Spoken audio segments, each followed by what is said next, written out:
कोई नई चीज मिलती है तो मन बहुत खुश होता है, लेकिन कुछ ही दिनों बाद वही चीज पुरानी और उबाऊ लगने लगती है। जो वस्तु कल तक हमारा परम लक्ष्य थी, आज वही चीज हमारे लिए उबाऊ बन चुकी है। इस चीज के पीछे क्या कारण है, कभी सोचा है आपने? अगर वो चीज या वो लक्ष्य वास्तविक सुख नहीं था तो वास्तविक सुख क्या है? चलिए ये बात इस बोध कहानी के माध्यम से समझने की कोशिश करते हैं। इससे पहले कि आप इस कहानी में खो जाएं, इस चैनल को सब्सक्राइब जरूर कर लें। तो चलिए कहानी शुरू करते हैं। एक आदमी सर्वोच्च सुख की तलाश में था। उस सुख को ढूंढते ढूंढते एक धनी सेठ के पास पहुंच गया और उससे कहा कि तुम्हारे पास तो खूब सारा धन है, तो क्या तुम्हें तुम्हारा सर्वोच्च सुख मिल चुका है? वो धनी सेठ उस आदमी से कहता है कि कैसा सुख? मेरे पास उतना धन नहीं है जितना कि राजा के पास है, मेरे पास भी उतना ही धन होना चाहिए था। इसके बाद वो आदमी एक गरीब आदमी के पास पहुंच जाता है और कहता है कि क्या तुम्हारे पास कोई सुख है? वो गरीब आदमी कहता है कि मुझे आज का भोजन मिल गया, यही मेरा सुख है। अगर मैं कल के भोजन के बारे में सोचूंगा तो दुखी हो जाऊंगा, क्योंकि कल का भोजन मुझे मिलेगा या नहीं मिलेगा इसका मुझे कुछ पता नहीं है। तब वो आदमी एक ऐसे आदमी के पास जाता है जिसके पास खाने के लिए बहुत कुछ होता है। तब वो उस आदमी से पूछता है कि तुम्हारे पास तो खाने के लिए बहुत कुछ है, तो तुम्हारे पास तो सर्वोच्च सुख होगा ही। तब वो आदमी कहता है कि कैसा सुख? आज के भोजन में नमक ज्यादा डाल दिया, मैं इसे नहीं खा सकता, इसे फेंक कर मैं दूसरा भोजन बनवा रहा हूँ। जैसा मैं हमेशा खाता हूँ मुझे वैसा ही स्वादिष्ट भोजन चाहिए, आज मैं बड़ा दुखी हूँ। इसके बाद वो आदमी एक सम्मानित और प्रतिष्ठित आदमी के पास पहुंच जाता है और उनसे कहता है कि आपके पास तो इतना मान सम्मान है, आपको तो आपका सर्वोच्च सुख मिल ही गया होगा। तब वो प्रतिष्ठित आदमी कहता है कि कैसा सुख? मैं तो बहुत दुखी हूँ। मेरा एक दूसरा मित्र है जिसे देखते ही सब उसकी तरफ खींचे चले जाते हैं। कोई मेरे पास नहीं आता जब वो मेरे साथ होता है। मुझे उस आदमी से अधिक सम्मान और प्रतिष्ठा चाहिए और उसके लिए मैं कुछ भी कर सकता हूँ। तब उस आदमी ने सोचा कि इन सबसे ऊपर का सुख काम वासना का सुख है, और जिस आदमी के पास काम वासना भरपूर होगी वो आदमी तो सर्वोच्च सुख को प्राप्त कर ही गया होगा। यही सोचकर वो एक ऐसे आदमी के पास जाता है जो काम वासना के चरम पर होता है और उससे जाकर पूछता है कि क्या काम वासना से तुम्हें सर्वोच्च सुख की प्राप्ति हुई है? तब वो आदमी कहता है कि कैसी प्राप्ति, अभी तो बस मैंने शुरुआत ही की है। मुझे रोज नई स्त्री चाहिए, मुझे कुछ नया चाहिए। अब तो जीवन भी व्यर्थ सा लगने लगा है।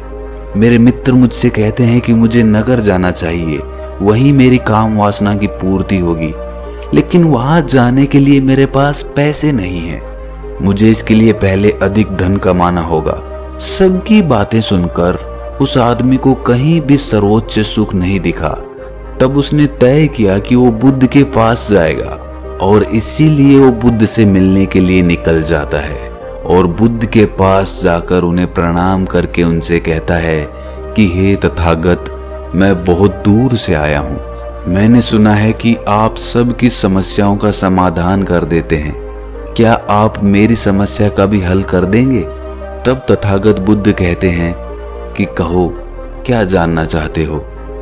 तब वो आदमी कहता है कि हे तथागत, मैं पूरी दुनिया के भ्रमण पर गया था ये जानने के लिए कि सर्वोच्च सुख क्या है।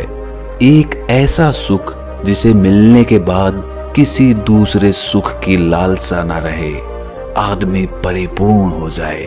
एक ऐसा सुख जिसकी कामना हर कोई करता है, ऐसा सुख जो कोई भी नहीं चाहता कि उसके जीवन से जाए। परंतु मुझे अभी तक ऐसा कोई भी सुख नहीं दिखा जो सर्वोच्च हो, जिसके पाने के बाद इंसान कह सके कि मुझे और कोई सुख नहीं चाहिए, यही मेरे लिए सर्वोच्च सुख है। हे बुद्ध, क्या सच में ऐसा कोई सुख है जिसके मिलने के बाद किसी दूसरे सुख की कामना ही ना रहे? तब बुद्ध उस आदमी की बात सुनकर कहते हैं कि तुमने इस दुनिया का भ्रमण करके क्या जाना कि ये दुनिया कैसी है, यहाँ सबका सुख कैसा है? तब वो आदमी कहता है कि हे बुद्ध, यहाँ पर सबका सुख अलग अलग है, किसी का भी सुख एक समान नहीं है, सबकी परिभाषा यहाँ पर अलग अलग है। यहाँ पर कोई सुखी होने के लिए राजा की तरह बहुत सारा धन दौलत चाहता है, तो कोई काम वासना में अपना सुख खोज रहा है, कोई भोजन में सुख खोजता है, तो कोई मान सम्मान और प्रतिष्ठा में सुख खोजता है, कोई किसी के दुख में अपना सुख खोजता है। तब बुद्ध ने कहा कि क्या ऐसा करने से उनको सुख की प्राप्ति हुई? तब वो आदमी कहता है कि हे बुद्ध, मैंने देखा है कि जब मनुष्य अपने सुख तक पहुंचता है, जो वो चाहता है वो उसे मिलता है, तब वो उसे पाते ही पागलों की तरह झूम उठता है, उसे इससे खुशी मिलती है। लेकिन ये सब कुछ समय के लिए ही होता है। कुछ समय बाद इस सुख की महत्ता कम हो जाती है और फिर से वो सुख खोजने लगता है, और यही चक्र निरंतर चलता रहता है। और सुख को खोजने के लिए वो आदमी और ज्यादा दुखी होता रहता है। वो आदमी कहता है कि हे बुद्ध, ये कैसी दुनिया है जो सुखी होने के लिए दुख को खोज रही है? तब बुद्ध मुस्कुराने लगते हैं और कहते हैं कि एक बात बताओ कि क्या जो राजाओं की तरह धन दौलत चाहता था, क्या उसके पास धन दौलत की कोई कमी थी? और जो काम वासना को चाहता था, उसके पास काम वासना की कमी थी? और जो स्वादिष्ट भोजन चाहता था, क्या उसके पास 2 वक्त के भोजन की कमी थी? तुमने देखा कि इनके पास किसी भी चीज की कोई कमी नहीं थी, फिर भी ये सब दुखी थे। और इसका कारण यही है कि इन सब को अपना सुख दिखता ही नहीं, बस कुछ दिखता है तो वो कमी। दूसरों के पास जो है उसे पाने में सुख नहीं है, बल्कि सुख का मजा तो तब आता है जब आपके पास जो कुछ भी होता है उसका भरपूर आनंद लिया जाए। हम अपनी आंखों से दुनिया देख सकते हैं, प्रकृति का सौंदर्य देख सकते हैं, दूसरों की भावनाओं को पढ़ सकते हैं, लेकिन हम अपनी आंखों से देखते क्या हैं? हम केवल वासना को ही देखते हैं, एक ऐसी वासना जो केवल सुख का लालच देकर दुख की ओर ले जाती है, और तब हम फिर से दुखी हो जाते हैं। तब वो आदमी पूछता है कि हे बुद्ध, कि क्या कोई ऐसा सर्वोच्च सुख नहीं है जो जीवन में यदि एक बार आ जाए तो जीवन में किसी दूसरे सुख की जरूरत ही महसूस ना हो, तब वो पूर्ण रूप से संतुष्ट होकर अपना जीवन जिए? इस पर तथागत बुद्ध कहते हैं कि यही कामना तो हमारे दुख को जन्म देती है, क्योंकि कामना हमारे स्वार्थ से भरी होती है। इसीलिए कामना करते ही दुख स्वतः उत्पन्न होने लगता है। कभी वो दुख जल्दी आ जाता है तो कभी सुख के पीछे, लेकिन आता जरूर है।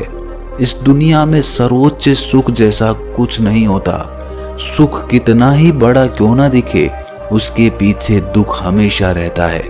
एक सुख तुम्हारे लिए सर्वोच्च हो सकता है, लेकिन यही सुख दूसरे के लिए छोटा हो सकता है।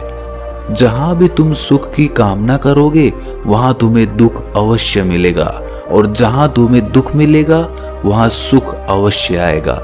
यदि तुम दुख से मुक्त होना चाहते हो तो तुम्हें सुख से भी मुक्त होना पड़ेगा। आज तुम दुखी हो क्योंकि तुमने सर्वोच्च सुख की कामना कर रखी है, लेकिन यदि तुम अपने सर्वोच्च सुख के दुख को जान लोगे तो तुम आज अभी सुख का अनुभव कर सकोगे। लेकिन याद रहे, सुख का लालच ही दुख का कारण होता है। इसीलिए अपने आप को तुम सत्कर्मी बनाओ, सत्कर्मी बनो। तुम्हारे सत्कर्म ही तुम्हें सुख और दुख दोनों से मुक्त करेंगे। जब तुम दोनों से मुक्त हो जाओगे तो ठीक वैसे ही बन जाओगे जैसे कीचड़ में कमल का फूल खिलकर भी कीचड़ से मुक्त रहता है। ये बातें सुनकर उस आदमी को तो समझ में आ गया कि असली सुख क्या होता है। लेकिन क्या आपको भी समझ में आया कि वास्तविक सुख क्या होता है? कमेंट सेक्शन में जरूर बताएं और इस चैनल को सब्सक्राइब करना ना भूलें। तो मिलते हैं अगली कहानी में, तब तक के लिए अपना ख्याल रखें।